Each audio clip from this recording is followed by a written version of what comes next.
Cheers to us. What if I get right in the center in that black? Then we have to kiss.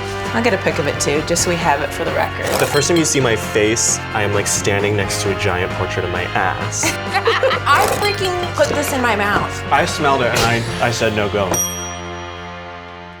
Welcome to Drinks of My Life. I'm your host, Beth Stelling. We've got an incredible show for you with comedian Joel Kim Booster, but first, a toast.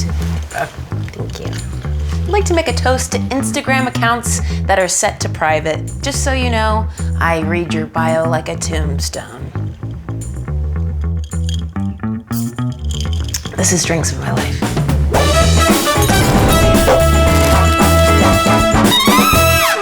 With me today is the co-host of Comedy Central's Unsend, who has 7% body fat, 6% tops. Do you really want me to tell you? Either way, you're gonna be mad. Joel Kim Booster, tell me. It is 9. Oh my I try and goodness. keep it 10 or below. Wow.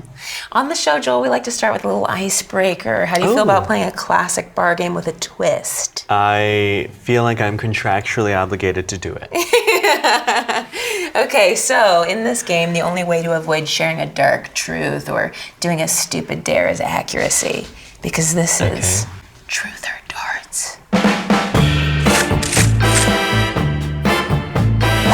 Truth is blue, and a dare is purple. What if I get right in the center in that black? Then we have to kiss. So I'm gonna give you some space and really let her rip. Wow. Okay. So wait, that was purple, so I have to give you a dare. Oh, can I swear? Yeah, I don't know.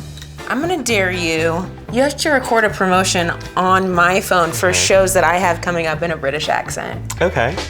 Hello, it's Joel Kim Booster here with Beth Stelling. She has shows coming up in Arkansas, Dallas, and Oklahoma. You can check it out.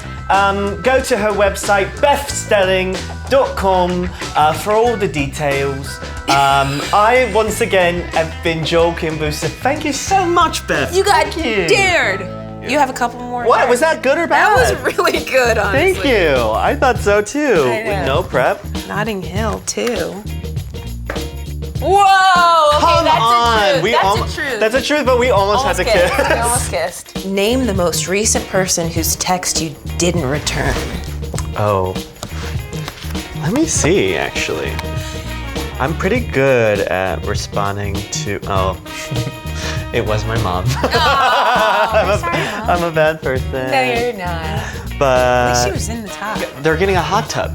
My 70-some-year-old parents are getting a goddamn hot tub, and I don't know who it's for. I don't actually want to think about who it's for. Okay, last dart. I guess the dare is go lick something weird. Okay, you guys. What's the weirdest thing in here? Weird. I think maybe this is the weirdest thing. Yeah, that's weird to lick. Can you guys? I'll get a pic of it too, just so we have it for the record. Yeah. That was special. That was really... I think the ice has been sufficiently broken, Joel. Oh, Arkansas? Yeah, I'm gonna get you back into the hot seat. Cheers to us. We met a long time ago. In Chicago, baby. Doing a play that is called, I think we should say it on 3. 1, 2, 3. 5 lesbians eating a quiche. It was an incredible play, though. We were doing theater. We were doing theater. No, and you doing stand-up yet. And you told me I made you come to a show of mine.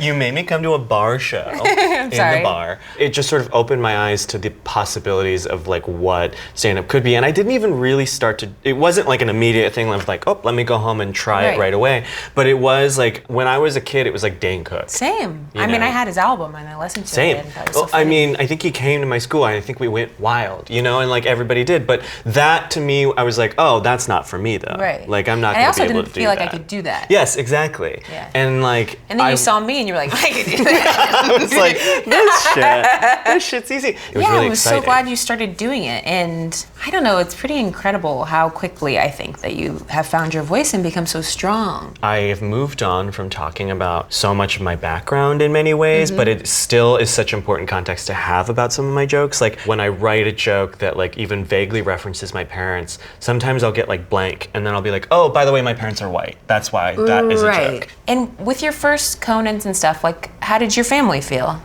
I don't think they've seen it. Do they watch any of your stand-up? I don't think they've seen any of it. Interesting. And I don't need them to. I know I'm not going to get the kind of support. It's not that they're going to be like, we're so proud of you. And like, at this point, I don't need that from them. They're very happy that I am like paying my own bills and have health insurance. And but they are very uncurious in a healthy way. So you were just in Melbourne. Melbourne. I can't say it like right anymore. Is it Melbourne? Well, Melbourne is what it looks like. Oh, in but it's American, Melbourne. But they call it Melbourne. Melbourne. Yeah. So we got to do the Melbourne We were there Comedy last year Festival together. Yeah. And you got an invite back. I did not. She was too busy. Yeah. She was too busy. I have to be careful because I have an inclination to isolate myself. I'm a bad tourist. I am not a good tourist. When I'm by myself on the road, it does not matter what city I'm in. I'm staying in my hotel, I'm ordering room service, I'm watching all 3 Oceans movies on a row on TNT because they're airing every Sunday. Like, it's just like, that's what I want to do. Sometimes I have these wild ideas where I'm like, they won't like me there. And I don't know if you can relate to that, but like there's places I do avoid. I had recently 2 guys in Vancouver. It was like 2 biker guys and their wives, and they were just like clearly mad. Were they just, everyone kind of in shock? Oh yeah, because I kept going. Were you able to sort of say? I was very gentle with them. I kept going back over and I was like, hey guys, what's going on? Like, are you struggling? And the wives were very embarrassed at first. And then I said this, I went back over for like the 2nd or 3rd time and I was like, guys, I can't tell, like, are you racist or homophobic? Like, I don't know what your problem is with me. And the audience is like, and the wives, furious. This is where I lost the wives, because they're like, they are not racist, and then they didn't say anything about the homophobia. So I don't know. They are just homophobic. Exactly.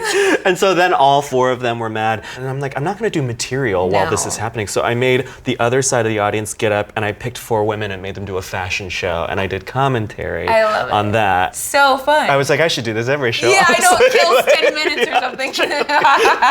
I guess we could talk a little bit about Shrill if you wanted. Yeah, I mean, I'm such a small part of that show. Where there are huge photos of you I guess nude. That's why it feels like my part's slightly bigger, is because in that episode, I am featured so much in that episode, because there's just these giant naked photos of me, which is the first nudity clause I'd ever had to sign. The first time you see my face, my physical, like me as an actor, my face on screen, I am like standing next to a giant portrait of my ass. It's like obnoxious poses imaginable. Well, it wiped away the fear of looking stupid. Newsflash, they look freaking nuts, stupid, and hot. Thank you. I don't know where any of those photos went. If you worked on Shrill, I love the show. Patty Harrison is on it. She's your friend, and you're also a co-host of Unsend. Yes. What was the idea behind it? You pitched it together, or you guys just we didn't decided pitch to start? It together. It was. It's a funny story. They a little bit tricked us into doing it. They told Patty, Joel's doing it, and so Patty was like, oh, I'll do it, and they told me, Patty's doing it, and my so gosh. I was like, oh, okay, then I definitely want to do it. Like a Parent Trap situation. Fully that. Do you do like text messages that you accidentally sent to people? Yes, that is a part of it. Okay, so I accidentally sent a text to my mom and my sisters that was meant for the last guy that I was dating that you knew. Oh, wow.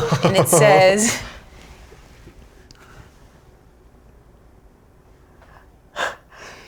And then my sister does this face. And your response is so chill, so Beth Stelling. My phone was messed up. Could have been worse. And you know what? It could have been worse. My phone was messed up. Could have been worse. Is actually like I can just hear you say it, and I love it. I love that response. Okay, now before I let you go, I always like to end the show by challenging my guests to a little mixology contest. Well, I was a bartender, so watch out. Oh no! Watch out, everyone. This is Bar Wars.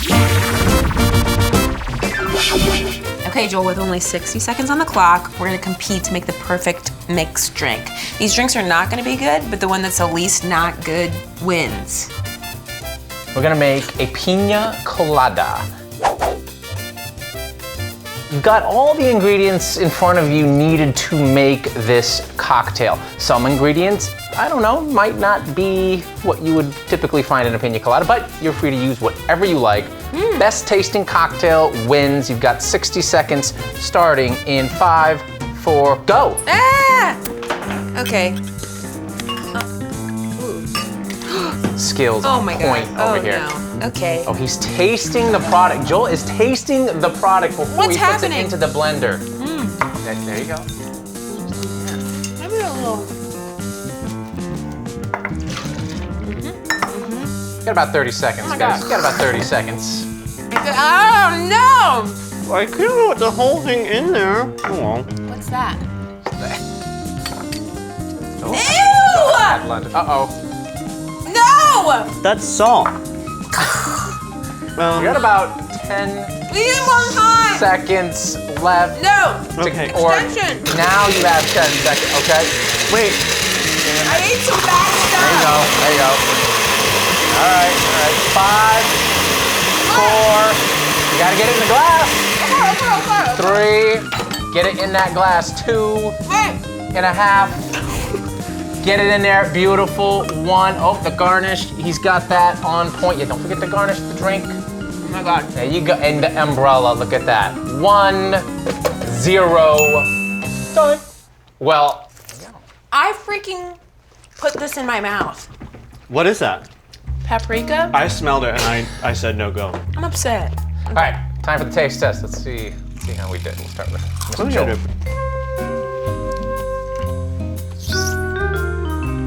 That's pretty good. Garnish the same on there. It's a little thick. Can't get to it. Oh. Joel's the winner. Joel is the winner. Thanks for coming on, Joel. Thanks for having me. Yeah, of course. Make sure you follow Joel Kim Booster on Twitter for his tour dates. It's at I Hate Joel Kim.